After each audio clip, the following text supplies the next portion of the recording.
татко ми се срамеше, каже, што работи син ти? Диск джокей. Како да каже, од 10 души, 9 души не знаат на масата што е тоа диск джокей.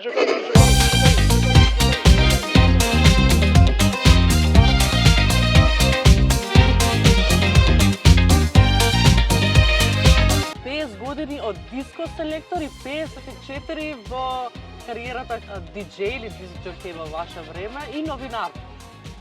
Многу или малку е тоа? Имаш многу млад дух, така да мислам дека може уште малку.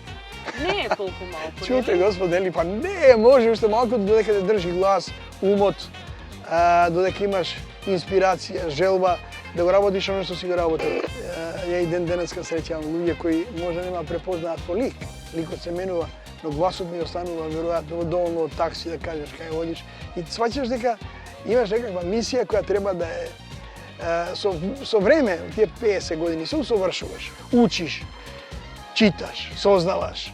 Не остануваш секогаш на што го знаеш, никогаш не кажеш дека знаеш се.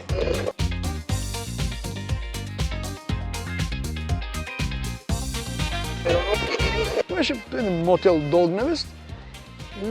Тој тогаш беше отворен, ама не постојано. Доле во подрумот беше една долга просторија која ја изнемил некој наш скопјанец од овде и направил диско.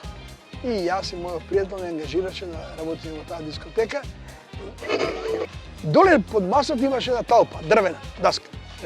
На даската имаше гика тие пинап копчиња нежно за струја, што се, каде што ние удирајќи на тие копчиња, ги имаше многу. Секој копче беше за некоја сијалица друга во боја, а целата дискотека беше со милион сијалици, обични сијалици, офарбани не во боја, ги фарбав сијалиците и лајт шоу со тој начин се создаваше. Една вечер дојде на некој пропатување, дојде Ѓоко Ѓорѓиев и неговата тогашна соработничка Горда Николовска. Застана им кажал некој дека има таму многу луѓе. Нова музика не може да се купи. Кога ти сакаш, отиди си ми од Па добро, сега ние имаме на интернет. Како ти ја пронаоѓаш тогаш? Не, ако си претплатен на списанија кои излегувале во Англија, купува New Musical Express, Melody Maker, доаѓа Рекорд Мир, доаѓа со една недела за доцнување, отприлика.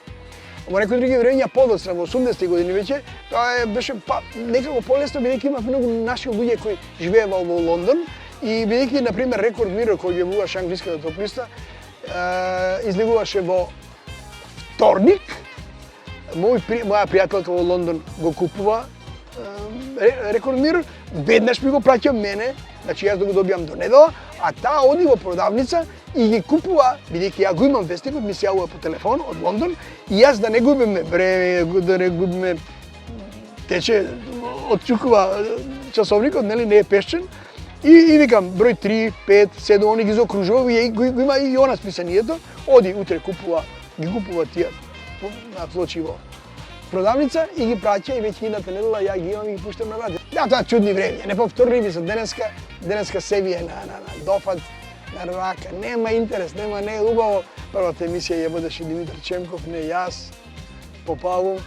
И тогаш направив уште една емисија, побарав малку беше да парам. Каква музика? Тоа е нешто посложено, тоа е, да кажеме, прогресивна, во тоа време се нарекувало тоа бе Yes, Херби Хенкок, малку джазирано, малку беше културна музика за она време, во време кога Енgelbert Humperdinck и Том Джонс беа главни плочи овде. Знаеш, имаш поп музика, имаш рок, джез рок. Ти цел ден чекаш четврток и држиш два прста на касетофон да снимиш најнова музика која е овој момент во Англија и тама ти оди песната, а имам джингл, диско, селектор и сред песна која ти го залепат джинглот, а не можеш да се фалиш дека е твоја музика, onda ти кажат си ја симнал од радио и ме псуева луѓето. Мајка ми веројатно икаше заради тоа многу. Ја слушаше ли емисијата? Да, тој пак го пушташе тој джингл диско селектор. И тоа едноставно повторувајќи се од година во година стана некако бренд, ја умеев да го поддржувам. Бев млад, надежен водител тогаш во радио. Така да, низ мои раце и од моја уста излегоа десетници луѓе кои првите снимки ги правеа за радио и тој период е неповторлив за разлика од денес. А татко ми ја слушаше таа емисија, една единствена емисија која ми чул во живот. и заедно слушаме, сме легнали 20 на тросет, ќе слушаме, ја ќе паднем од смеја, јас се смејам, а он вика, синко, ако не те затворат после оваа емисија, нема те затворат никогаш. 3 гонга, 3 удари по гонг, 3 часот во почнуваше емисијата, немаше шанса некој да ја мрдне. Емисијата ми одеше мене од 2:15 до 45 минути, ама многу реклами. И нема каде, горе пред мене идеа вести, само 3 гонга, доле да симнат. Абе, ќе правам ова во емисијата ќе правим. Еден од колегите таму му викаат, што бе ти Урневес ќе правиш од радиот? Да бе, Урневес ќе направиме од радиот. И направивме радио Урневес, заради кој нема да верувате вие. Луѓе стануваа во 6 почнуваше радио Урневес. Во 6 са баеле. Се замисли, горе едно човече, става луѓе по машината за месо, а доле излегуваат го меле мозокот. Да, значи фантастично ради, тоа беше логото на Радио Урневес. Ајде малце кажи ми за квизот Ја ли сум на ред? Зошто ја ли сум на ред? Ја на пазар да ти кажам, не сум бил 2-3 пати. Не е за палба, света го правила жена ми, ама еднаш одејки на една гужва голема пред една тезга и се караат луѓе. И ми кажа, се расправаат нешто купуваат на тезгата. Јас сум заснал, што прават луѓе? Ја ли сум на ред, вика тој таму, не се кара, со некого. Вика, ја ли сум на ред, ти си на ред, си викам ја. И тој вика, мај да направам ја квиз. И ми вика, да бе, Драган, шо ќе направиш? А све сум водел, освен не сум водел политички емисии. Мене ми даваат, како да кажам, пакети со пилешки батоци. Ми даваат брашно со вреќи. Што? Да бидел квизот, да го спомнам дека тој да, спонзор као. И ти даваш и свашта. И тој квиз беше толку забавен, мене беше забавен.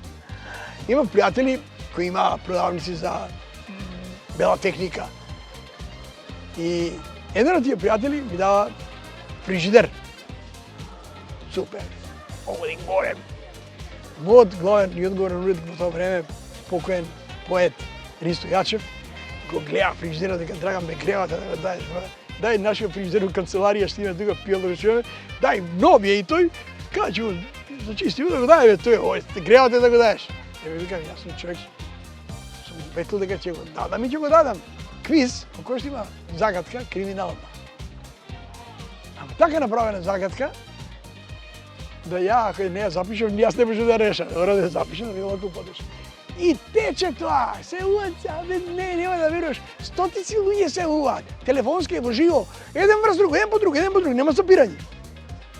И ти кој му кажеш нема, и кој ќе кажеш да здимнам бе луѓе малку и јас, и жаба на сува, не крека дајте да здимнам ја, да се напијам водичка, сокче некој и да пуштиме музика. Абе, тоа е како да се собрале уште 1000 души други кои чекаат наред, нема крај. И го гледам ја фриждерот. И доаѓа време и сите од екипава викаат, аха, ќе остане за оваа недела фриждерот и на таа недела. И ја викам во еден момент, до 12 одеше нешто квиз од 10-12, и во еден момент 3 минути 12, ја викам, и одјавувам емисијата, последниот кој е сега, чекал многу наред, да го чујам него, ама ја фино, олеснет, нема да го смеат фриждерот недела, и типот ја погодува загадката, ја останувам без зборови и ми пропадна зидната недела делење и му го дававме, дојде го себе фриждерот.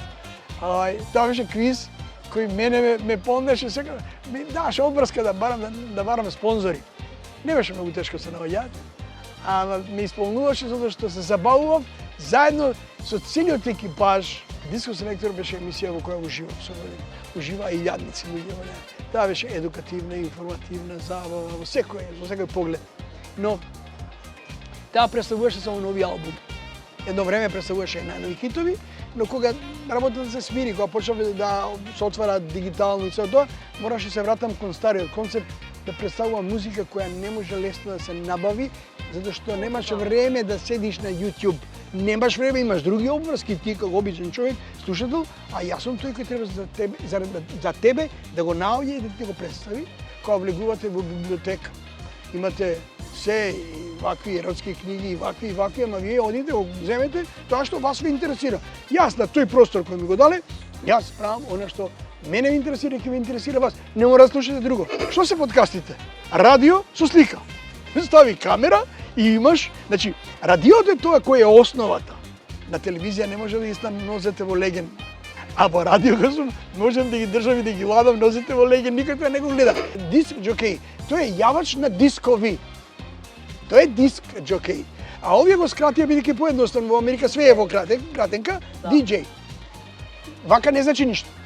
Како диџеј со години потоа е ознакана некоја професија. Јас сум имал отприлика 12 години кога ми татко ми е купил првата Love Me Do, ми ја донесе од Грција. И ја имам 3-4 такви кои ми купил тогаш, ама Love Me Do беше првата која ми ја донесе. Моите дома имаа супрофон, ама јас не смеав да вртам музика многу дома, требаше да се учи, нели? И ја под кревет слушав музика. Ќе ставав околу јастуци, за да можам ја типко да слушам. И тоа откако ќе да спиева татко ми, мајка ми, дури тогаш слушав. И тоа е почнав многу секоја пара што ја добивав, ја давав за плочи, како обсесија да мораш да имаш се, а не можеш да имаш никогаш. Денеска веќе тоа никому не ми значи ништо. Спомнуваните винили, касети, CD-а, дигитална форма, имам преку 1.200.000 записи. Јас имам билборди, што сум купил билборд 45. Ја купував ни свет, подоцна списанија, ни цел свет, купувам ја од дедо Ној мод, билборд е тој од 45 е ставен во посебна пластична кеса, зашто ќе се скине жолтке. Страниците се жолти. Додека жена ми го малтретира син ми кој сега, а внук ми кој има сега наполни пред месец дена 3 години. Жена ми го малтретира со Здравко Чолич, со Владо Гергиев, со тие, нели? Он од незината младост, незините песни. И он добро, но не обрнува нешто многу внимание, не. Ако влегува во сопчето кој што јас он отвара врата, што не му каже не, отвори и вика Thunder, AC/DC, Thunder. Јас сум го пуштил него на River Plate концертот на AC/DC, кај што има 100.000 луѓе веројатно, и тоа е маса народ он гледал, видел како тоа звучи моќно кога AC/DC, и он не знаеш уште AC/DC да каже, али Thunder знае да каже, знаеш. Значи, што ќе му, како на новите генерации ќе влиеш, за да он подоцна ќе си направи свој вкус, јас сум тој кој треба да имам едукатор.